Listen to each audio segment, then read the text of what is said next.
All right, chat, we did one of these before, and we enjoyed it greatly, so we're going to do another one. All right? So, we're going to take a look at amazing effects in classic films, and how did they pull it off? We saw one of these, we watched one of these before. Like, how do they pull off some of these special effects in OG classic, 1930s, 1920s, 1940s films? So we had a lot of fun with the last one. I think we may have fun with another one of these. So, chat, let's see how they done it. The works of classic cinema consistently have me awestruck. From the early days where they were figuring out what this exciting new medium even was, inventing not just interesting techniques, but literally everything that goes into telling a cinematic story. All the way to the 90s, where old school and new school married in some of the most incredible ways. So many of these films stand the test of time, not just through their story, but the visuals as well. Surprising special effects and visual effects that utilized insane amounts of artistry and ingenuity. So today, like we did in the first episode of this series, linked in the notes below for that, we're going to take a look at a handful of those to see if you can guess how they were done before we There we go. So again, you're going to watch the clip from an old film and try to figure out how you think they did it at that time frame with what they had. Okay. Did I just hit the? Yeah. Back then, that seriously must have been like mind-blowing to watch. It was like, what is happening? He's a witch. 1901. My goodness. Oh, I think I know. I'm pretty sure I know. Didn't they just use film to? Did they? Okay, chat. How do we think they did this? I'm thinking they spliced it. This feels like they given the quality, I'm thinking they spliced it. I don't know if it, because look at this right here. You see these lines right here? That makes me think that they took film. They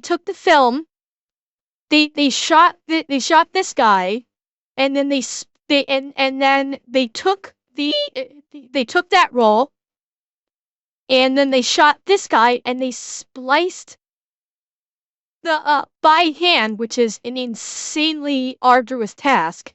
They spliced his head because it's growing. So he may have been like, they may have filmed him walking forward towards the camera, doing these facial gestures, and then they hand cut his head out and pasted it onto the film reel that this was shot on, and then they processed it all together. That's what I'm feeling, because that would explain these lines right here. I'm pretty sure I know. Didn't they just use film to composite the two? The shot of the head feels like they just had black below his head and then just zoomed. And how did they get the head to go up? There were no zoom lenses. Oh, Like, did they shoot that shot and then project it while he interacted with it? The Man with the Rubber Head is a film from 1901 made by the man many consider to be the father of special effects. Yeah, look at that jump when he puts the head down. Watch. Rubber head. Boom. Look at the film grain. Look at that film grain. They had to have spliced it.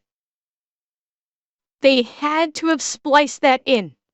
Because you're seeing that one frame, they're the couple frames of artifact. So I'm thinking it was many spliced. consider to be the father of special effects, George Méliès, who is, of course, the filmmaker behind the iconic Journey to the Moon, which he would make the following year. But this specific short employed a technique he used several times, including in Four Heads Are Better Than One. And all of that was done through a technique called multiple exposure. This is where you would shoot the scene, then rewind the film in camera and run it again, exposing the film a second time and including a new element. And of course, these black backgrounds are helping to combine these two shots without having the ghost look. He would also use matting, where he would black out sections of the film by using... Okay. So not spliced, double exposure. No, it's not splicing. It's double exposure. I'll rewind it and say it so you can do it again. They basically shot the scene, and then they shot the scene again, but this time with the guy's just head.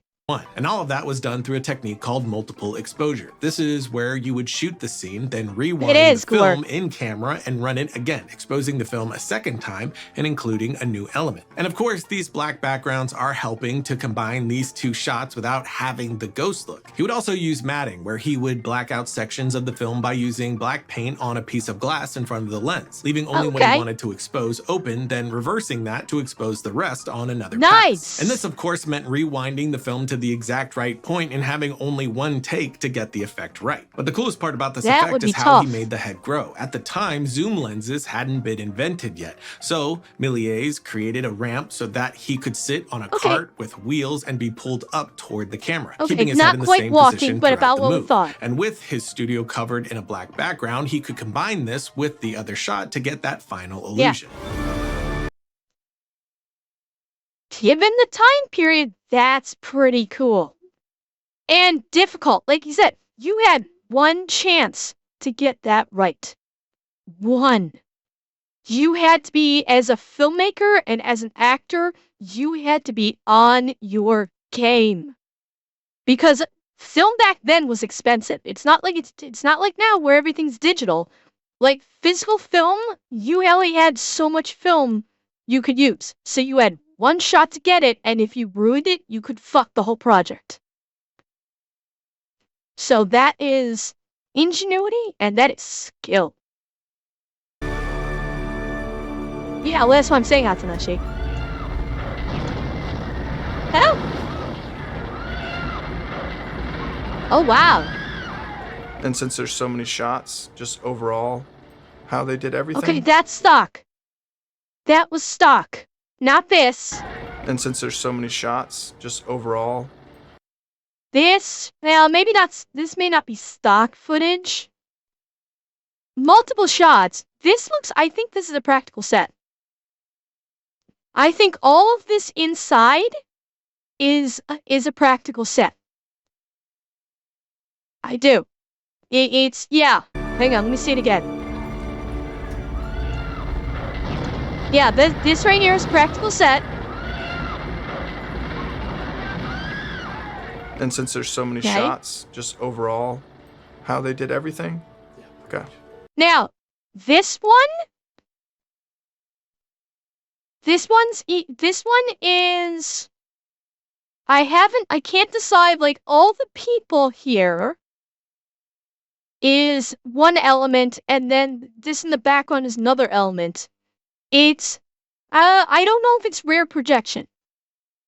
I don't think so, because because these people down here, that would be a monster-sized projection screen, which is expensive. Okay, 11, have a good night.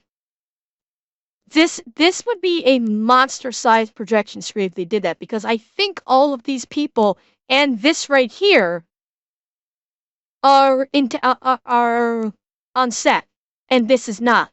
So I'm wondering if this could be another double exposure thing. A miniature set in the background? You wouldn't know, because you wouldn't be able to get forced perspective like that. Not with that camera angle. You wouldn't be able to get the forced perspective because you're basically doing an upward angle. So you wouldn't be able to force perspective it. This is definitely this tower, this building coming down here is another shot. Wait a minute. Mirrors. I'm wondering if they did the mirror trick. Hang on, let me work this in my head. So I'm wondering if they did the mirrors, where these were mirrored, and this was behind it. Maybe.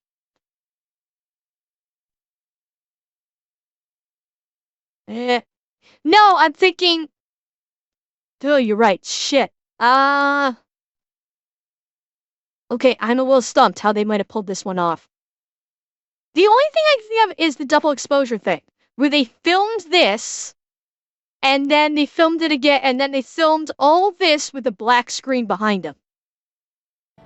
Okay. Yeah, that's actually like really awesome. Oh, wait. Probably shot it in California and just waited for an earthquake. The editor just went ham on this one. Michael Bay wishes he could cut this fast. What was the effect? The building breaking? That had to have been miniature. Wow, that was a lot. I mean, did Miniature. they literally just shake the stage, the sound stage? A set of some sort, like it on a rig.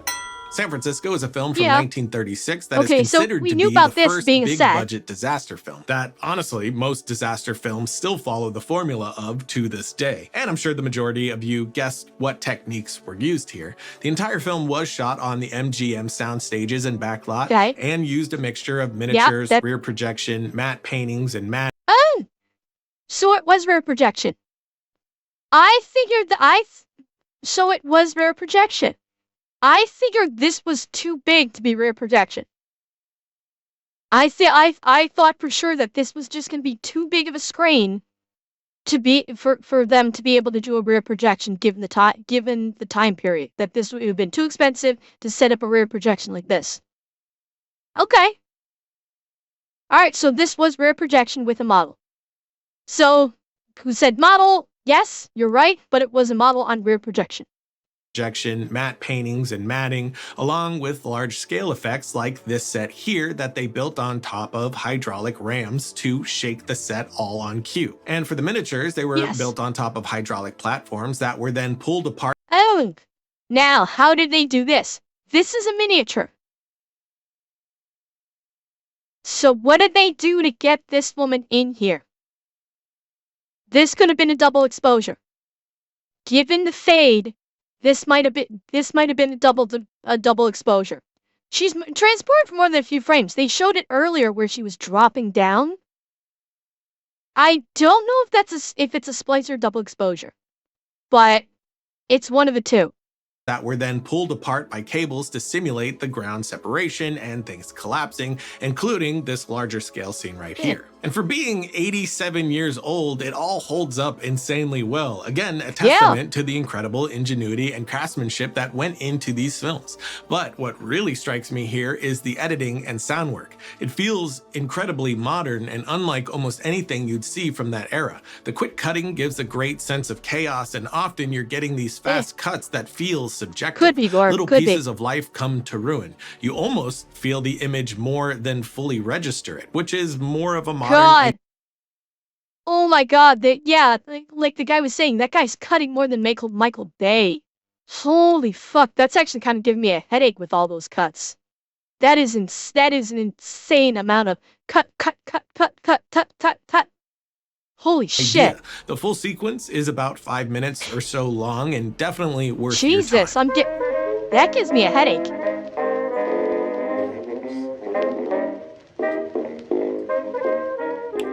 What? It looks like, based on some sort of imperfection on the top of the frame that was like stitched.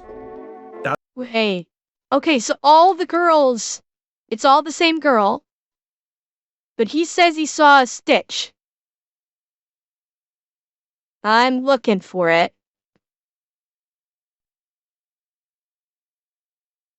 Where is he seeing that imperfection? Ah, right here. You can see, okay, you can see this, this is the stitch of the splice. Watch. Shit, you may not be able to see it. Hang on. Right here. Yeah, there, the shadow. Can you guys see it? You guys are kind of covering it, but it's right here. Let me move you guys. Let me move you guys real quick. You'll be able to see it easier. Okay? Let me dial it back. So right here, you can see that shadow. That's the splice. So yeah, they probably spliced this one. That's my guess. And I'm looking for the splice on the other one. The second splice over here is tougher to see. I can't really see it. But you could definitely catch that one in the zoom in. It's like, based on some sort of imperfection on the top of the frame that was like stitched. That's crazy. That looks amazing. They had to have just done 2 passes of it and composited the 2. Okay, Well, this one she doesn't. hang on. She does not look like them, but the other two do. Her and her do. That's what I think the whole concept is. It's her and her look identical.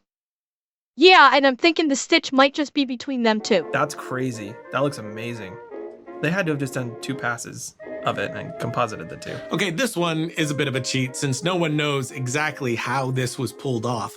Obviously, the twin effect is done through some kind of split screen technique. If you look closely at the image, you'll see all the imperfections where the split was made, but as Todd Vaziri pointed out in his Twitter thread about this movie, which is where I became aware of it as well, which by the way, Todd is a compositing supervisor for ILM. But the most insane aspect of this shot is its duplicated motion.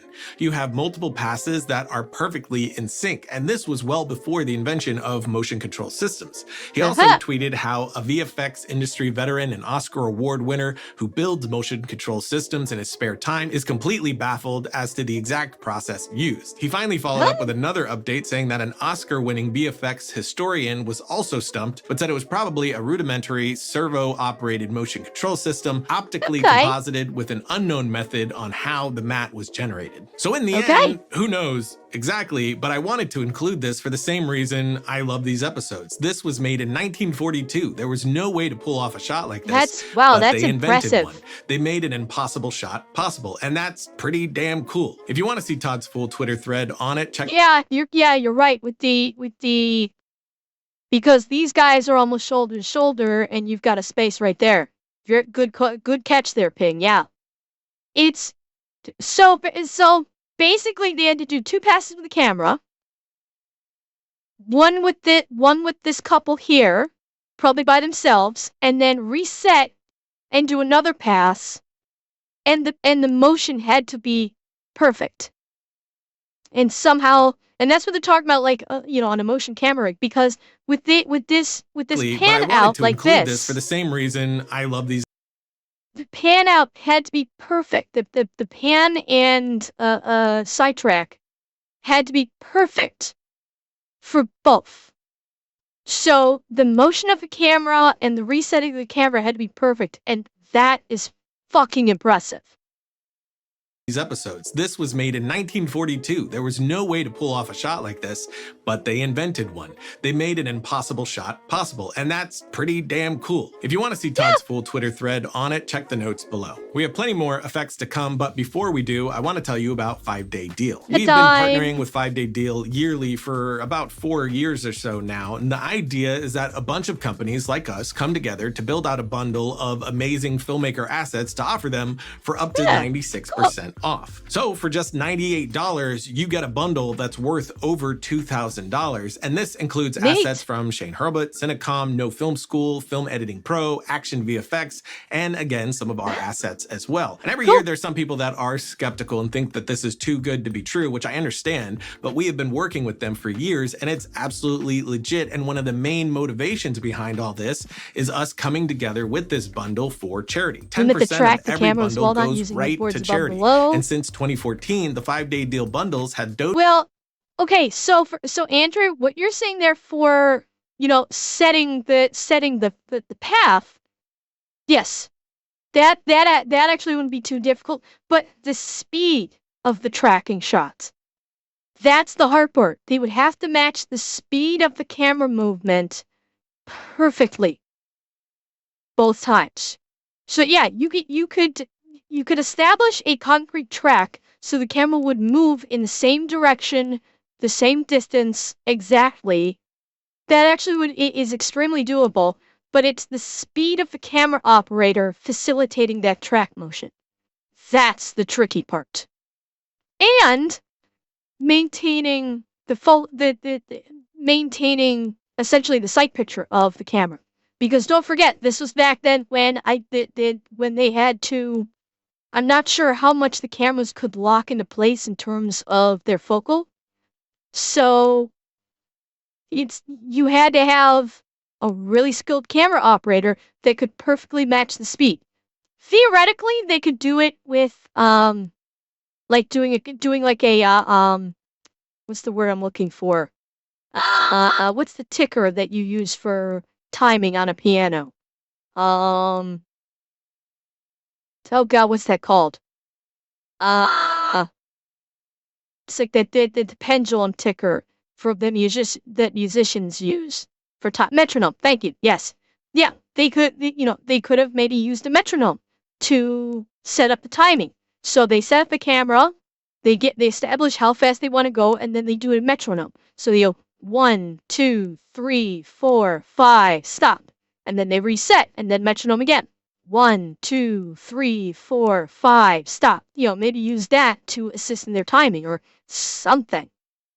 Regardless, it's really impressive. Donated over $2 million to charity. So you get a ton of assets for insanely cheap and get to help the less fortunate at the same time. It's a pretty amazing win. The sale started June 8th and ends on the 13th, 12 p.m. Pacific time. So make sure to jump on it before then. All the details in the notes below. 2001 again. Whoa. Oh, God. Whoa. I've actually never won. Okay. I think I once heard about how they did this. I'm reasonably sure. I'm trying to remember. It was 2001. They didn't have blue screen. I'm reasonably sure they had, I forget what the materials were, but they had two things basically on like rollers on either side of the camera lens, possibly angled in, and they were just like, running sheets of fabric or something with these colors, and they were just, the camera was in place, it was stationary with these two objects on either side, and they just ran it. And I forget what material it was. I'm pretty sure Corridor Digital talked to. It could have been celluloid. I'm not sure. I'm reasonably sure Corridor Digital talked about this one. Epilepsy alert. Yeah, that's true. Yeah. Before I hit pause, yeah, I probably should do a epilepsy warning. This could trigger it. Never seen Space. 2001. What in the hell? They got the camera to do acid. I wonder if this was this done with mirrors? Like one side is a screen and one is a mirror? So Stanley Kubrick created Guitar Hero? I don't know, actually. This was celluloid, might be correct, Bobcat, in terms of the medium they used. I think this is two objects on either side on some kind of a roller, black velvet with black light tape on them. Possible. But it was basically two objects on either side of the camera lens that they just basically ran, like it was probably looped on rollers or something, and they just ran it and they just had the camera stationary. It's just a question of what medium they used. Like I said, I know Corridor Digital talked about this, but it was a while ago when I saw them talk about it, so I can't remember exactly how they did it. This effect was created by Douglas Trumbull for the 1968 classic 2001 A Space Odyssey. The effect is called a slit-scan effect and is a complicated technique. Trumbull built a hold machine for the effect that would allow for the three-dimensional feeling light show, and it worked like this. Trumbull had his camera placed on a machine that would slowly move the camera toward a black wall with a slit in it. Behind that slit was a large piece of art that would also be moving to one side and was lit from behind. The key here is that the shutter was removed from the camera, so essentially what you get is a long exposure creating a streak across the image. It's the exact same principle as you would have in still photography. If you allow your shutter to remain open for a long period of time and move light around the frame, you will end up with this streak effect that you've seen many times. So did he do the slit effect with two slits? I wonder. Or was it just one? Might have just been one slit. Wow. That's crazy. That is just nutty. Again, this is so freaking cool. Oh God. Kind of looks like a piece of art. I mean, is there a maze like that in the world where? Okay. Here's the trick. They're just looking at the maze. This obviously looks like it's a model. This looks like it's a model on a tabletop. Here's the question. Here's the effect. No, it's not that the maze is too perfect. This is obviously a model. Here's the question. How did they get the people in it? How did they get these two people in it? That's the effect. This is clearly, the maze itself is clearly a model. So how did they get the people walking in it? Eh? I don't know.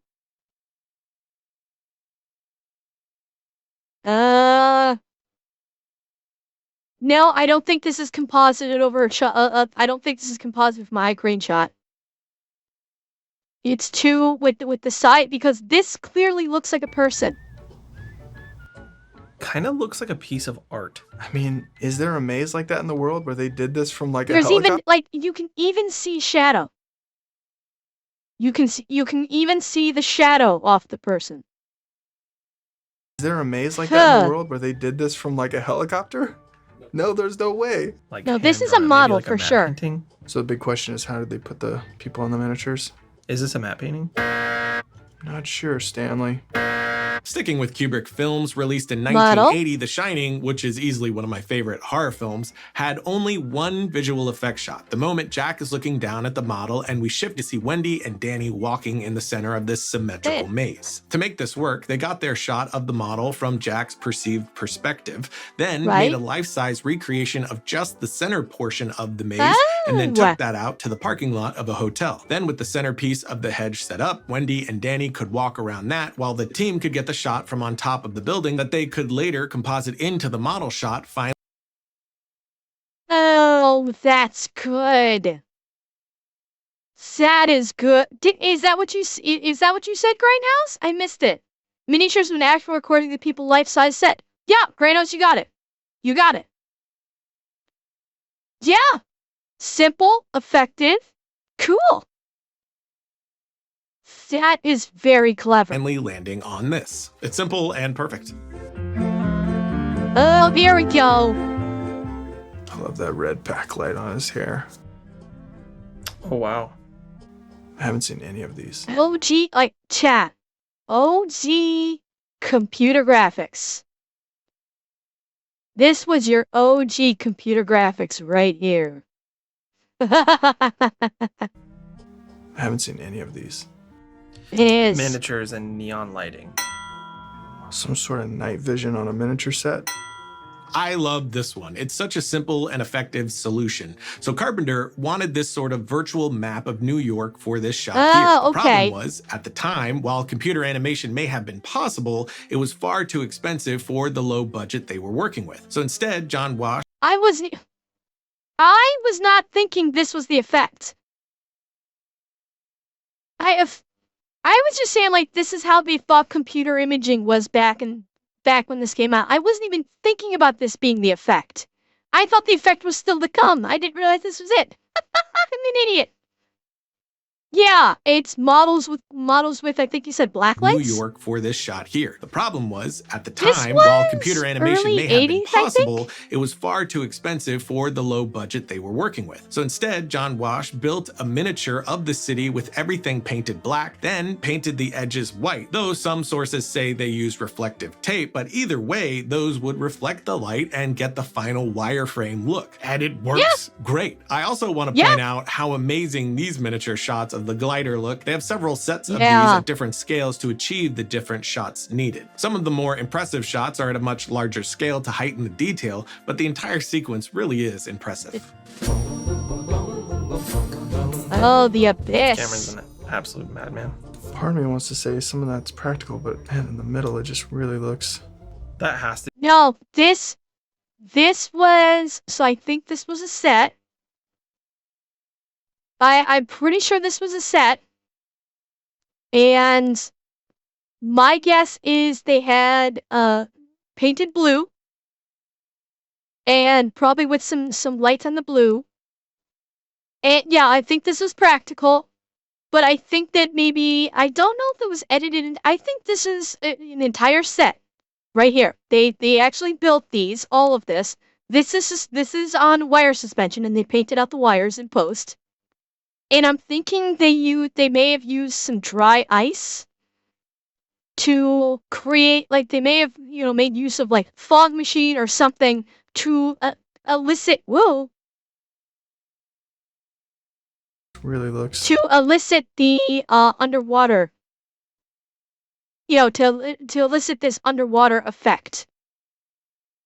So I'm thinking they use fog machines to create this, this muted underwater feel. I don't think this is a miniature because his head is moving. Notice his head is moving. I think that this may have actually been a full set, including this device here. Like all this in the back, and this might have actually been practical. Like obviously it was big. Like it may not have like extended back very far. It might have literally just been like this front piece, like no rear piece to it that was suspended by wires.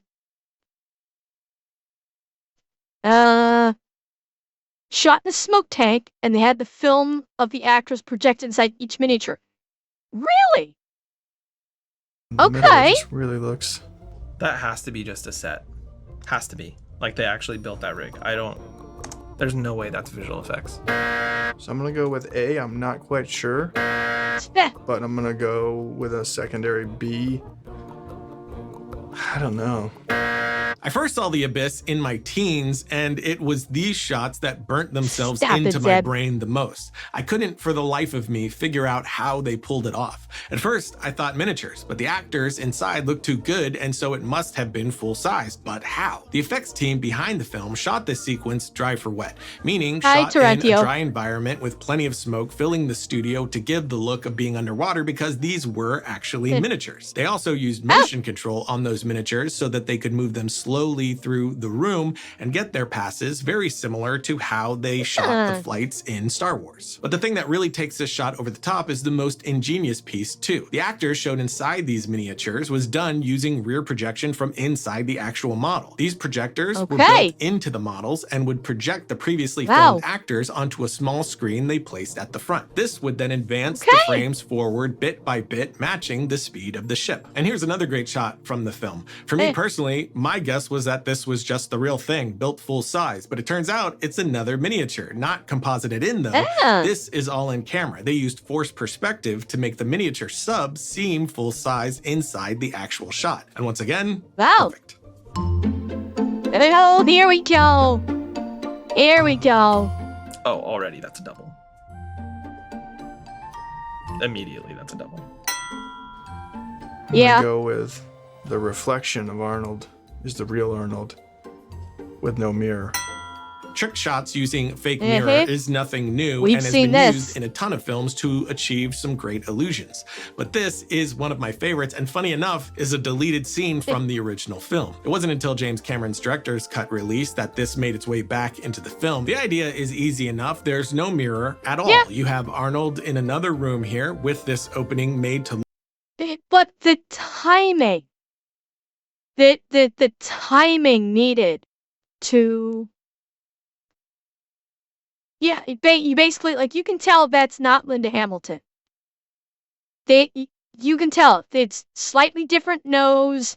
The cheeks, the cheeks and the chin are not the same, so you can tell this is not Linda Hamilton.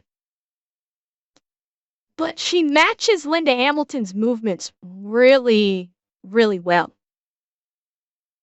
I don't know if she has did she have a twin sister? Okay. So obviously not identical. Obviously not identical because you can see the difference in the chins. They do have different chins. So fraternal twin not identical, but obviously fraternal would be close enough for a camera trick like this. My favorites, and funny enough, but the is a deleted movements are scene perfect from the original film. It wasn't until James Cameron's director's cut release that this made its way back into the film. The idea is easy enough. There's no mirror at all. you could see some discrepancy here. Watch the handshaking. Watch when she shakes her hand here and when her sister shakes her hand here. Back into the film. The idea is easy enough. There's no mirror at all. You have Arnold Slightly in another different. room here with this opening made to look Slightly like different. a mirror. Enough Then the that other you, if actors you're and looking room for it, you are can catch it. replicated to make the whole illusion work. And of course, this other Arnold is just a dummy so that we can eventually see into that head. And the fact that they're using this actress's twin sister to sell the effect even more, since you can see their faces in both places here. There Once it again, is. simple and genius. The Fugitive. Does he? Where? Where does Edward Furlong look at the It's a camera? deleted scene from the original film. It wasn't until James Cameron's director's cut release that this made its way back into the film. Yeah, he did! Right there! Edward, you looked at the camera, my guy! Right there. Edward, you looked at the camera! You were the chosen one! Why did you look at the camera? Well, this was Edward Furlong's first movie, I think. I give him credit. Simple and genius. Wow, I need to rewatch this. That's a model. This is a model. I bet you this is a model. Once upon a time, I think I remember hearing how they did this. Let's see.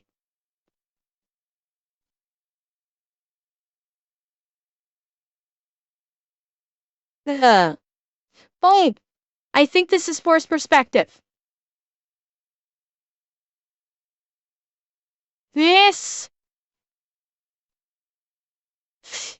It feels like this is forced perspective, this shot right here. Yeah.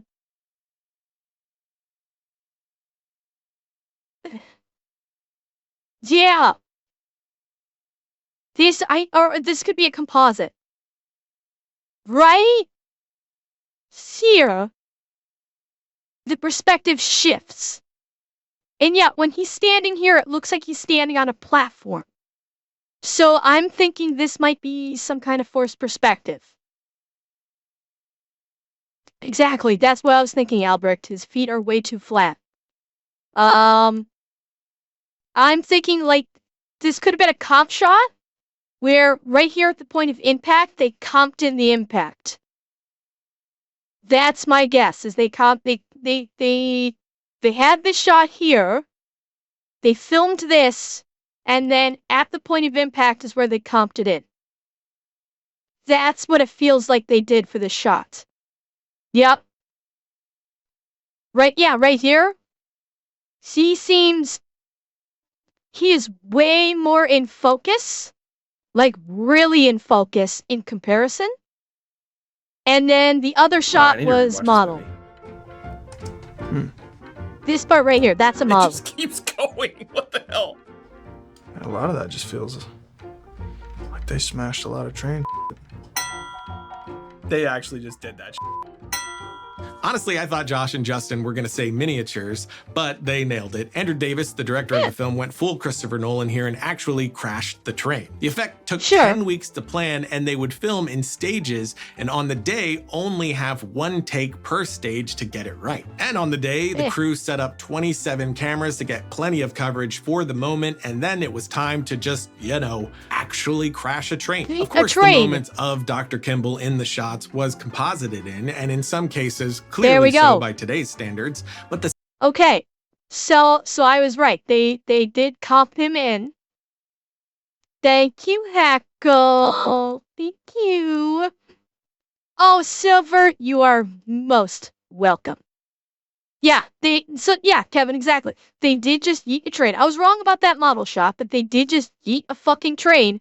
But I was right that they comped him in on this. They did do the cop on that. So by today's standards, but the sequence is really incredible even 30 years later. And all of that train wreckage is also still there. The state decided that it would all make for a great tourist attraction and asked Warner Brothers to just leave the mess, which I'm sure they were happy to do. But that's all of our films, and I do know that people have a tendency to demonize visual effects now and saying they miss the special effects of the past, but there were plenty of horrible special effects back then. And there's plenty of my guess is no, because this wasn't in Chicago proper. This isn't probably one of the suburbs.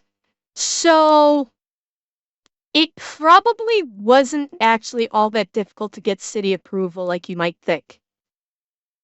Because the suburbs probably were more than happy to take in that sweet, sweet Hollywood dollars that they were going to pay to let them shoot there. So if it was, Chicago proper, I'd say yes. Yeah, Zeb, I am not a special effects artist. I am a layperson. I am doing the best I can trying to think logically.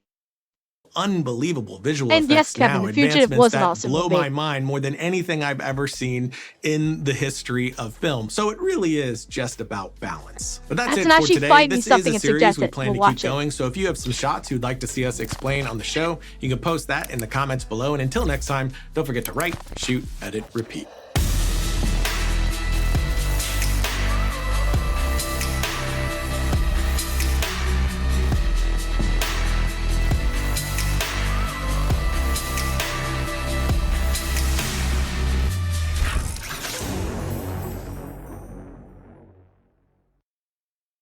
Oh my, that was great as always. I freaking love those. We definitely need to be doing more of those. Because I love seeing those. Like how they did it back in the old days. How they put together some of these awesome shots that look amazing, and how they actually did it was ingenious for the time. It was great. And yes, if you guys can find me some videos of really horrible special effects, like in the same vein as the video we just watched, suggest them. We'll watch. I'm all in for watching really bad special effects too.